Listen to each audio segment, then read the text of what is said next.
గుంటూరు జిల్లా పెనుమాకలో ఉద్రిక్తమైనటువంటి పరిస్థితులు చోటు చేసుకున్నాయి. ఇది వైఎస్ఆర్సీపీ, సిఆర్డీఏ రైతు పరిరక్షణ కమిటీ ఆధ్వర్యంలో వైసీపీ నేతలందరూ కూడా పెనుమాకకు బయలుదేరారు. అక్కడ ల్యాండ్ పూలింగ్ కి రాజధాని నిర్మాణం కోసం ల్యాండ్ పూలింగ్ కి భూములు ఇవ్వడం లేదని చెప్పేసి కూడా కొంతమంది రైతుల పట్ల వివక్షత చూపుతూ వారి పొలాల్లోకి నీళ్లు వదిలినటువంటి పరిస్థితి.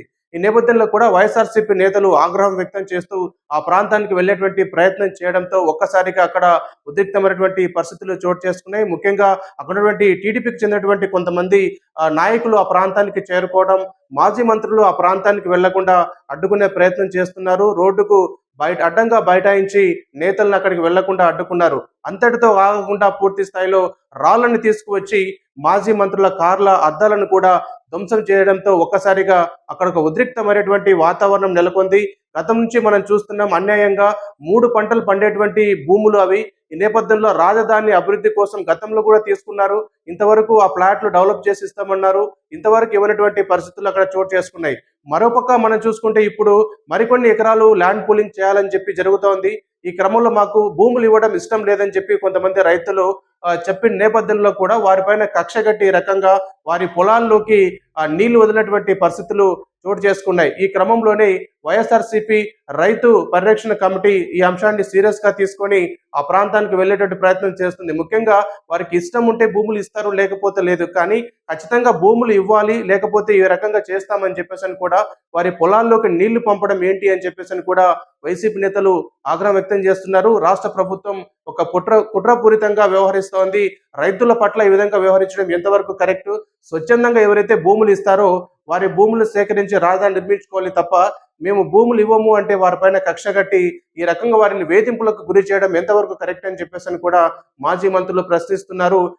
ఎలాగైనా కూడా ఆ ప్రాంతానికి వెళ్ళాలని చెప్పి వైసీపీ నేతలు అక్కడే ఉన్నటువంటి పరిస్థితి. ఈ క్రమంలో కూడా పోలీస్ అధికారులు ఉన్నప్పటికీ కూడా టీడీపీకి చెందినటువంటి కొంతమంది నేతలు కావచ్చు, కార్యకర్తలు కావచ్చు, కొంతమంది రైతుల ముసుగులు అక్కడికి వచ్చి పూర్తిస్థల వాహనాల పైన కూడా ధ్వంసం చేసేటువంటి పరిస్థితి ఉంది.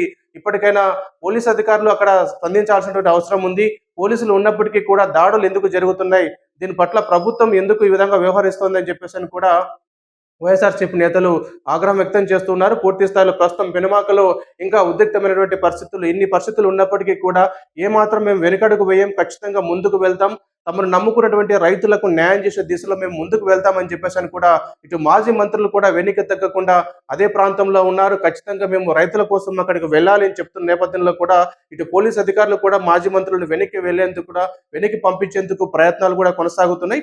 ఏది ఏమైనప్పటికీ కూడా రాజధాని అంశంలో చాలా వివాదాస్పదం జరుగుతోంది. గతం నుంచి కూడా రాజధానిలో ఎక్కడా లేనటువంటి రేట్లు ఇక్కడ తీసుకుంటున్నారు, భారీ ఎత్తున నిధులు వెచ్చిస్తున్నారని చెప్పేసి కూడా ఒక చదరపు అడుగుకు దాదాపుగా 20,500 రూపాయలు చేస్తూ ఉన్నారు. భారీ అక్రమాలు జరుగుతున్నాయని గతం నుంచి కూడా వైఎస్ఆర్ కాంగ్రెస్ పార్టీ దీనిపైన పోరాటం చేస్తూ వస్తుంది. ఈ నేపథ్యంలో ఏదైతే ల్యాండ్ పూలింగ్ కి భూములు ఇవ్వలేదని చెప్పి రైతుల పట్ల వ్యవహరిస్తున్న తీరు నిరసిస్తూ ఈరోజు వైసీపీ నేతలు అక్కడికి వెళ్ళిన క్రమంలోనే పూర్తిగా వివాదం అంతా జరుగుతోంది. ఏది ఏమైనప్పటికీ మేము ముందుకు కొనసాగుతామని చెప్పేసి కూడా వైసీపీ నేతలు చెబుతున్నటువంటి పరిస్థితి ప్రస్తుతం అక్కడ నెలకొన్నటువంటి పరిస్థితి.